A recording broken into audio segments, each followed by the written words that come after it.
உங்களோட mobility, flexibility, core strength, balance improve பண்ணுறதுக்குள்ள ஒரு ஃப்ளோ தான் பார்க்க போகிறோம். ஃபர்ஸ்ட்டு கேட் அண்ட் கவ், கை ரெண்டும் ஷோல்டருக்கு நேராக down. Inhale up, back arch. Exhale down, back hunch.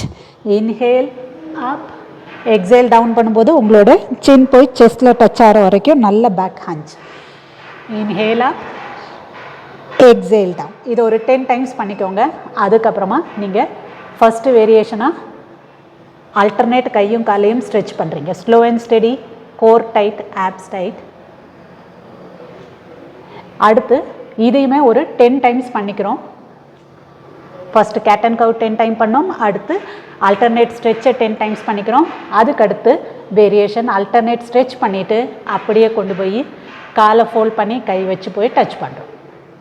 உங்களுக்கு பேலன்ஸ் கிடச்சதுக்கப்புறம் ஈஸியாக இருக்கும் பண்ணுறதுக்கு. முதல்ல கஷ்டமாக இருந்ததுன்னா மெதுவாக பண்ணுங்கள். இது நம்மளோட செகண்ட் வேரியேஷன்.